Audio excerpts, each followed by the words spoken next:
Estamos de volta com o Jogo do Poder, hoje contando com a participação dos deputados federais Rodrigo Bettling, do PMDB, e Eduardo Cunha, também do PMDB. A nossa argumentação diante de um apelo ao Supremo, diante de um recurso ao Supremo, me parece que há duas linhas de argumentação e a mais provável é que seja em relação ao direito adquirido. Fala-se na quebra de contrato, há quem diga que não há contrato, portanto a lei pode alterar, que enfim, a quebra de contrato seria um argumento frágil, e sim a questão do direito adquirido. É isso mesmo, deputado Rodrigo Bettling? O senhor acha que toda a argumentação que deve ser formulada deve se lastrear na questão do direito adquirido? Não só do direito adquirido, mas como a Constituição deixa claro que o royalty não é um imposto, não é uma receita que você recebe sobre um bem que é produzido no seu estado. É uma compensação.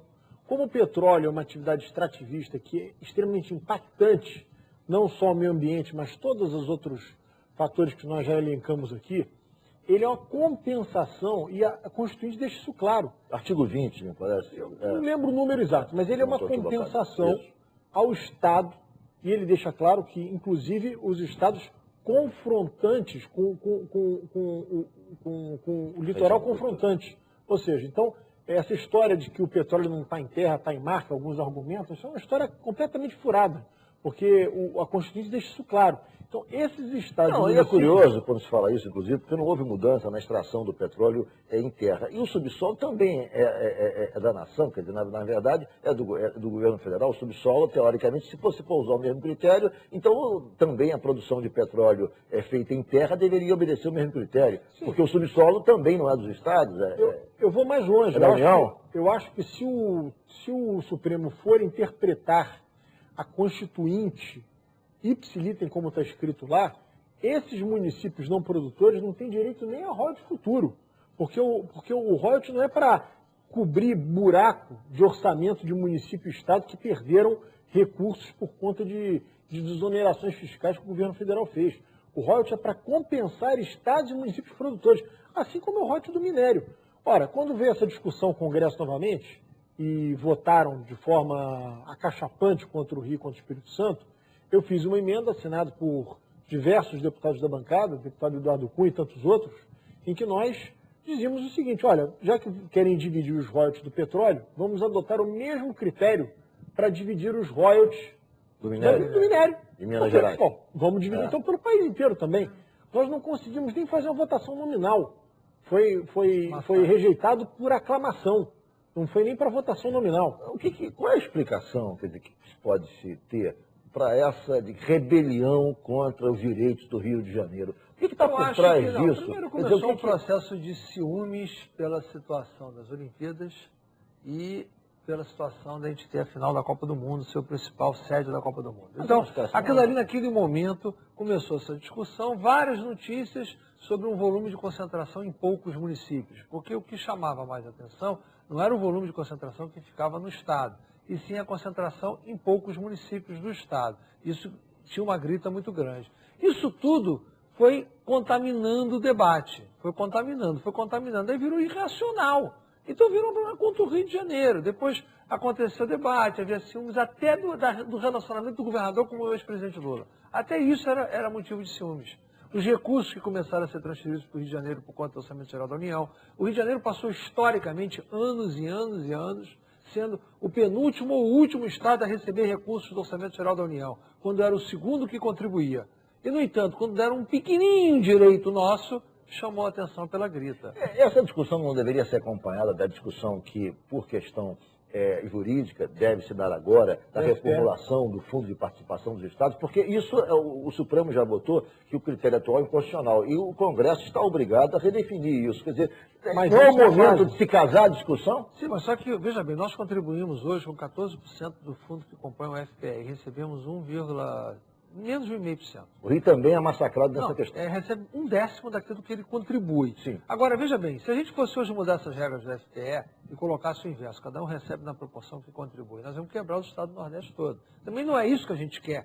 O que a gente quer é o seguinte, nós temos que discutir o que eu digo sempre. O senador Dornelles, aqui nesse programa, apresentou uma outra sugestão, que pelo menos um percentual de 20% ou de 30% seja, digamos, garantido ao Estado que contribui. E o restante é distribuído, digamos, de maneira a corrigir as distorções regionais. Mas veja bem, Ricardo, nós temos um conjunto de receitas hoje, um conjunto de despesas que cada ente federado tem.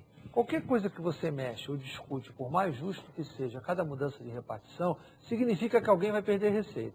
E a gente já discutiu várias vezes reforma tributária. Reforma tributária só acontece em 3 situações, ou com a União pagando a conta, ou com São Paulo perdendo, ou com o contribuinte pagando mais imposto. Não consegui encontrar uma outra fórmula até hoje.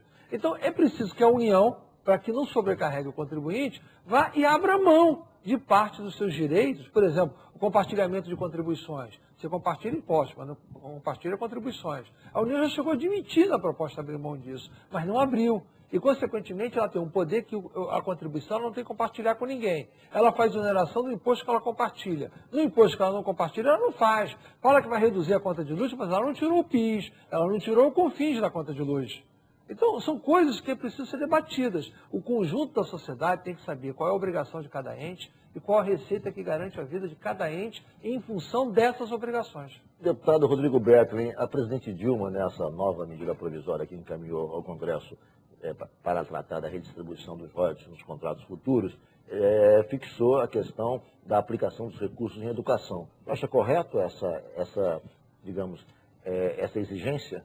Eu acho correto pelo seguinte: o Congresso tinha aprovado 15 dias antes, uma medida em que destinava 10% do PIB que o país precisaria gastar, 10% do PIB em educação. Isso. Ora, dinheiro não cai do céu. Você tem que ter uma fonte de recursos. Parece que era 6% atualmente, passou para 10%, algo parecido. Mas você precisa ter uma fonte de recursos. Você precisa dizer de onde vai sair esse dinheiro para que você chegue a esses 10%. Então, vários deputados que votaram a favor dos 10% para educação votaram contra a proposta que estava na proposta do deputado Zaratin de vincular a aplicação dos royalties à educação. Ou seja, querem incoerência completa. Você vê com uma coisa absolutamente passional. Então, quer dizer, você é a favor de destinar 10% do PIB, mas você não quer colocar nenhuma fonte de recurso ali, então jogar para a plateia. Você não está preocupado em desenvolver educação, está preocupado em jogar para a plateia. Eu acho que essa fúria dos parlamentares, quer dizer, na ânsia de obter recursos para os seus estados, pode fazer com que até mesmo essa questão possa ser derrubada na votação da medida provisória? É possível, é possível. Eu acho que nem chegaremos à votação. Acho que o veto vai ser derrubado antes. A crise vai estar instalada. Antes de se analisar a medida provisória, agora você vai ter o veto apreciado. Vocês estão achando que na próxima terça-feira esse veto vai ser apreciado? A gente não pode afirmar, mas há uma suspeita. Mas lido o veto, ele será. E aí vai ter uma tentativa de votar, vai depender muito da briga que a gente conseguir instalar no momento. E essa articulação que foi ventilada de que a presidente Dilma estuda a possibilidade de transferir o governo ao presidente Sarney, não só para homenageá-lo, mas também para evitar que esse veto fosse colocado em votação. Porque, e aí então, ele está sofrendo uma pressão muito grande para colocar em votação o veto. Ele iria para a presidência da República temporariamente, ele vai fazer uma viagem à Rússia, me parece, na próxima semana, e também o presidente da Câmara viajaria, e o vice-presidente Michel Temer também viajaria, e assumiria, portanto, o presidente do Senado, e, portanto, ele se livraria da pressão que está sendo feita contra ele, e não teria-se, então, a votação do veto. Seria factível ou não? Eu acho que isso só adia o problema, eu acho que isso não resolve. Até porque ele viaja, mas a vice-presidente do Congresso continua. Ela vai ter que convocar uma reunião do Congresso em algum momento, porque o Congresso tem uma série de questões a serem votadas. Projetos de créditos que estão lá, que precisam ser empenhados ainda para esse ano. Tem uma série de situações lá que é difícil não ter sessão do Congresso. É preciso, Ricardo, que esse problema virou um problema político. Talvez o próprio governo federal já devia entrar com uma ação preventiva na Justiça. Ok. Eu vou fazer um intervalo, o Jogo do Poder volta em 1 minuto, hoje recebendo os deputados Eduardo Cunha e Rodrigo Bertling, do PMDB.